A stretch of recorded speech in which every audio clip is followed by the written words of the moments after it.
أعوذ بالله من الشيطان الرجيم بسم الله الرحمن الرحيم الحمد لله وكفى ثم الصلاة والسلام على عباده الذين اصطفى وبعد السلام عليكم ورحمة الله وبركاته أرى مسيب جول بتدوبه كلك حب أهد الرب من هوري أدنى الله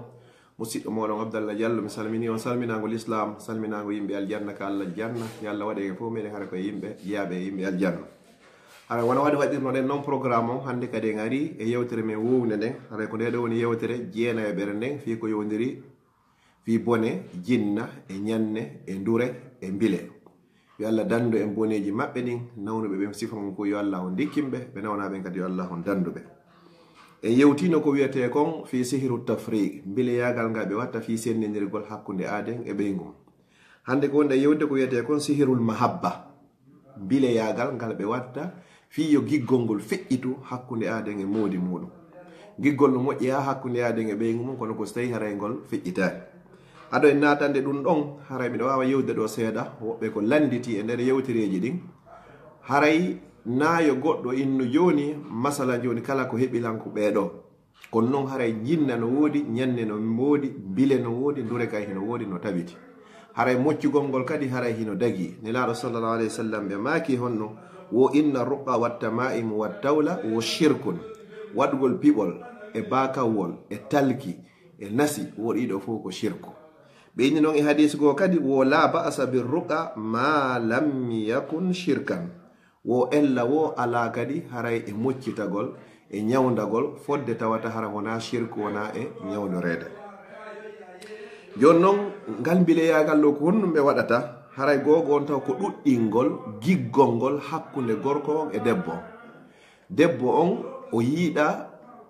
muudi makko ha feƴƴita ma gorko o yiiɗa ɓeygu mum haray ha feƴƴita no tawa e ko waɗata sifa ɗi piiji ɗo si tawi yimɓe ɗiɗo worɓe ɗiɗo yaltidi fi debbo si ɓe yaltidi noon joni oya noon gañiki hande kadi oɗa noon yiya hande kadi geram hande kadi no natora e sifa ɗum ɗo ko ɗum ɓe inni o ashagafu wal mahabbatu zaidatani giggol feƴƴitugol hakkunde gorko on e debbo hara gorko on hino yiɗi debbo on ha feƴƴidi tawta tigi tigi on so yiyari mo tum wanaymo wa fetere taw wawan so tawi joni ƴakkowo goro heɓari goro o duudama ma fimo o heɓari cigareti walla harande kadi o duudama ɗon andi noon ɗo wata noon gol giggol ɗo kay ko noon ɓe waɗirta ngol hakkunde oɗo e moodi mum woɗiɗa ɓum ɗum kadi no tawa ko on tigi andirta mbileyagal ngal hino ton ko ɓeni arrahbatu shadidatu fi kasrati ljima gorko on kadi hara himo yiɗi rendigo han hara sago makko kanko e ɓeygu makko ko ɓe woni e ɗum tun yiidugol ngol ha feƴƴita kadi si ɗuuɗi kadi haray on tigi darto hoore mum si tawi o ukkandirare e ɗum ɗo tan mum ɗon ko on tigi andirta ɗum ɗon e makko ko adamu sabri al anha gorko hara wata wonde e ɓawo debbo on o wata muññade debbo on kadi hay so o yeehi golle ko fi makko o miijitoto si debbo on voyage ko fi makko kala ka o yalti o yaari hay so tawi hara himo juulede ko fi ɓeygu makko tun haray ko ɗum ɗon watta sifa ɗin piiji ɗo tati on kadi wo ta'atuhu laha ta'atan amiya gorko on kadi yaha ha ɗofto ɓeygu muɗum kadi hara ko ɗoftande bunɗo hara kala ko debbo wi yo waɗumo o waɗanmo o waɗanaymo foti no moƴƴi foti moƴƴa foti hino boni foti bona kala ko o yalandimo hande kadi haray ko be o waɗanamo ɗum si haray si hewti ɗo kadi haray siñji ɗin kadi haray timmi e muɗum joni noon ko honno debbo on waɗirta ɗum ɗo moodi mum ɗo ko ɓuri hewde kon ko debbo on watta ɗum ɗo moodi mum ko yo debbo on immo yaha ka mbilejo on ma ndurejo on o yawina tigi tigi on mi faala hara yo moodi a yiɗan hara ko min du woni ko ɓe yiɗi mbilejo on lando mon no ina addanoyan kufune moodi ma on ma dolokum makko nder ndehum kum ma ɗum batte concol makko ma ɗum sifa koye piihoy ɗon joni addanala si tawi o addi ɗum ɗo o jonni ɗum ɗo mbirejo on ma ndulejo on hande kadi oɗo jillidira e ko jillidirta kon no tawa noon e ko ɓuuri e ñiddude ko ɓe jillidirta ton kon ƴettugol fiila yeeru sonnajo ɓe waɗa ɗum hara ko ɗum ɗo ɓe giriri woni gorko on fiyo gorko o yiiɗu sonnajo on hara ko giggol feƴƴitugol si tawi ɗum ɗo waɗi hande kadi ha gasi on say noon adda ɗum ɗo o inna yo debbo ñamminmo ɗum ɗo so ñamminarimo ɗum ɗo ma yo eto ha o yara ma ɗum say hara hina yarugol ngol yo eto ɗo ha ɗum ɗo o waɗamo ka ley kaw kunsasum makko o awlina gorko on sifa ɗum ɗon ɗo ha o wawa mo hendade joni noon ko honno o andirta hande kadi ɗum ɗo battene e makko kadi gorko on ko honno andirta ɗum ɗo o waɗama ara nun kum gorko o nawnay taw o nawnay nawnare ɓe yaka labtane ɓe na tigi diwon ɓe waɗi analyse ɗi ɓe ƴetti ƴiƴam ɓe ƴetti piiji ɗin fop kono kamɓe ɓe ronko yiwgol hay e hunde ɗon haray woni goo. woɗiɗa ɓum ɗum kadi no yahoya ha kadi gorko o yiɗa mo ha feƴƴita.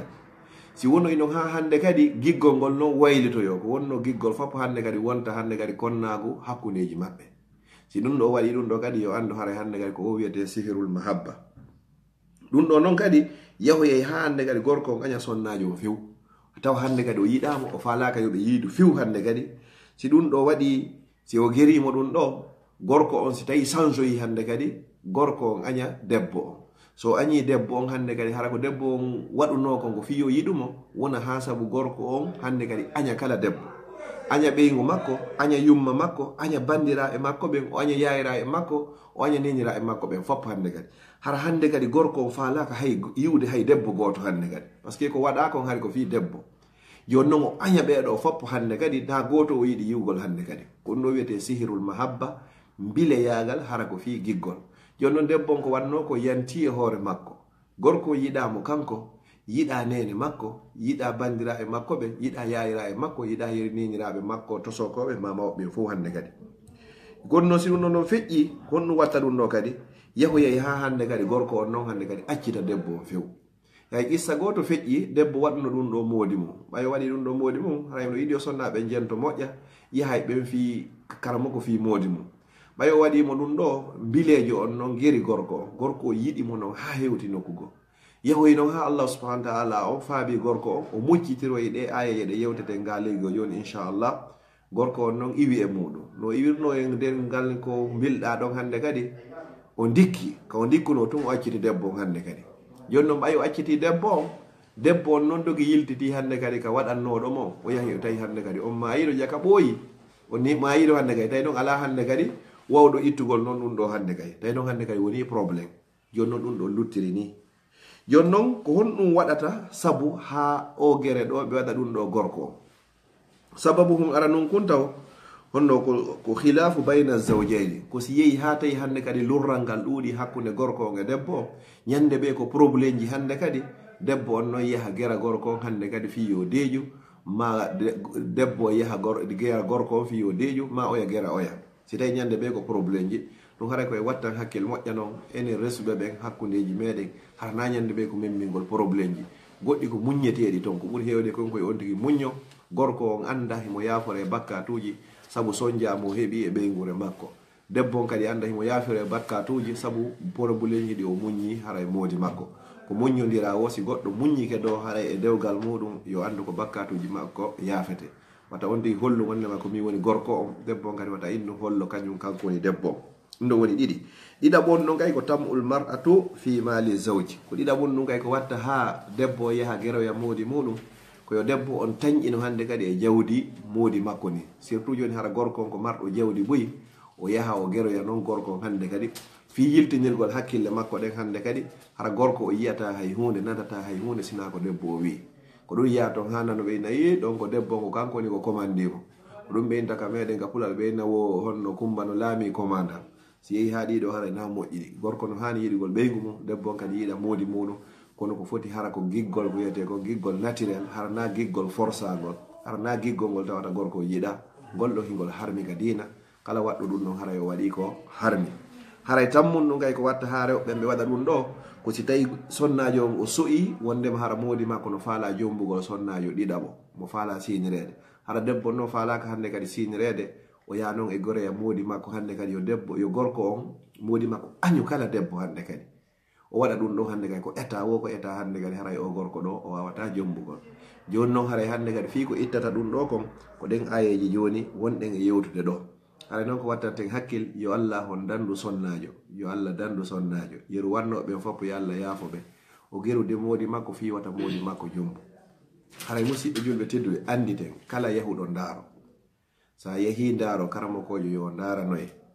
a hooloyaki ko wolan mako balɗe 50 Allah faalaka julde ma. sa hooloyike ko wolan mako andu a yeddi ko ngo tippinani laɗo sallallahu alaihi wasallam, ko tippinani laɗo sallallahu alaihi wasallam de ko honno ko qur'anul karim.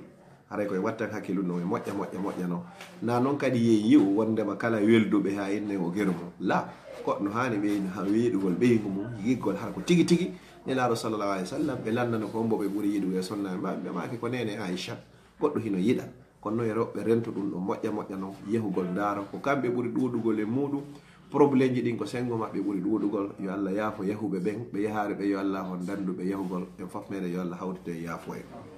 joni noon si tawi goɗɗo heeɓi sifa o probléme ɗo ko honnoni ko o ñawdorta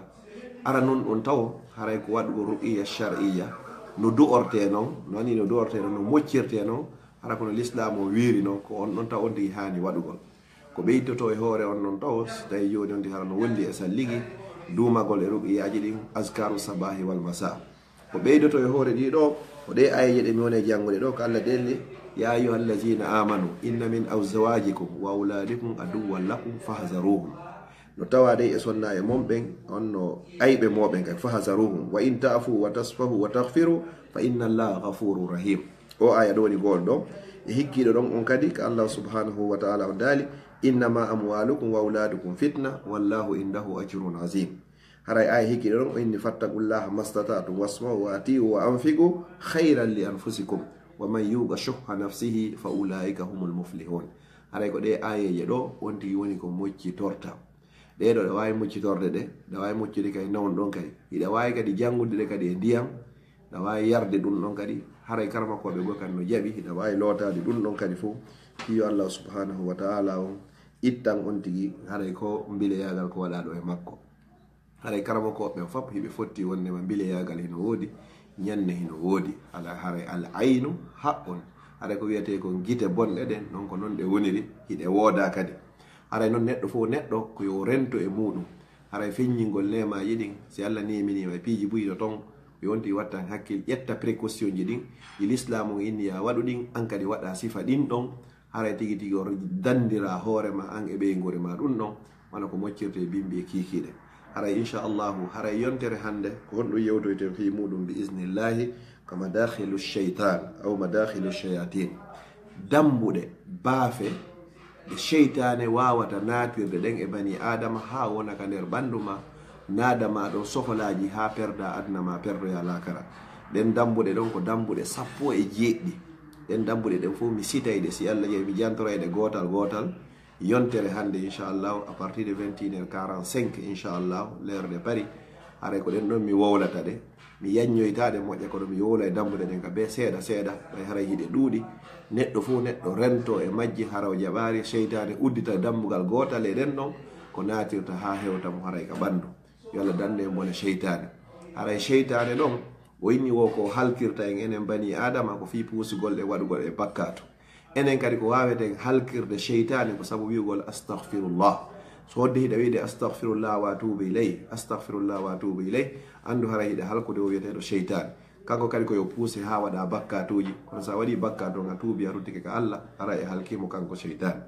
joni noon si tawi yeehi ha waɗare istighfar maɗum anka e duumike waɗugol istighfar o puusama ha jokka ko wiyete kon beleɗe wonki hara koko welay ma kon kala ko yiwɗa ɗum ɗon hino weeli ko ɗum ɗon woni ko jokkata mi toriki Allah subhanahu wa ta'ala on kala bilɗaɓe ɓen yo Allah jonituɓe hoore maɓɓe nawnuɓe fof yo Allah on dikkinɓe ɓe nawnaɓe fof yo Allah on reenuɓe ayna ɓe danda ɓe dandanaɓe kadi mi toriki Allah yawnoɓe ndaroɓe fof hara ɓe anda mi toriki Allah yo Allah on yaafoɓe kala lotinoɗo nasi biniri nasi ma waɗi piɓal ma waɗi bakawol yo Allah o yaafomo kala jogiiɗo kadi fewnoɗo musidɗo julɓe tedduɓe mi turiki on tigi mi tororimo lillahi azza wa jalla yo ittu hino harmi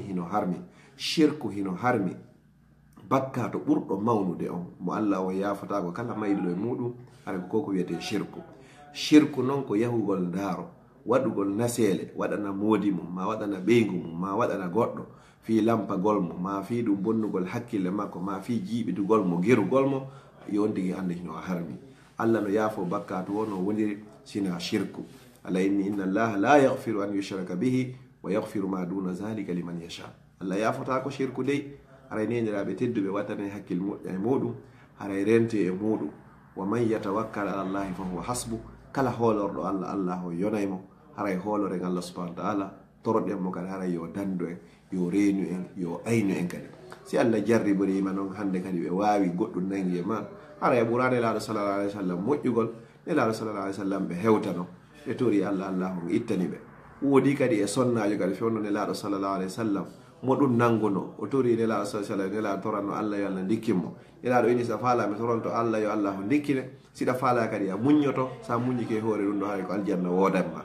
on say sonnaji on inni mi muñoda e hore dum do fi mi hebo aljanna kono torano la nela do haras tay mi yani mi irike hara cionci dingi wata e am nela sallallahu alaihi wasallam maki be tori wonde mo hayso yani hara hande ga cionci dingi wata e makko hara wodi sahababe yu'noma hara mo yani ka hawre lawol hara cionci di fappo hino e makko hara bandu makko ndu yaltitata mi tori Allah subhanahu wa ta'ala yalla dikki nawndo julbe fu ya fo fatibe be fu wonbe wadde gereji den kali fop e dow tori Allah subhanahu wa ta'ala yalla fewnu be ittabe o bone do tori Allah yalla be buttinan en leydi lagine nin kadi kala saki to do o video do wadiri sabi Allah yo Allah wada mo sadaqatun jariya yo Allah dikkina mo simo nawnira simo nawni yo dik Allah dikkimo simo mari Allah beydamo so joga kadi yo Allah okkormo alaykum musiddo modon Abdallah Diallo Bruxelles. Assalamu alaikum wa rahmatullahi wa barakatuh. Hara e yontere hande fi yewtoygol dambude ko honto sheytane wawata natirande bani adama wa qulu qawli hadha wa astaghfirullah li wa lakum fastaghfiruhu wa akhiru da'wana anil hamdulillahi rabbil alamin.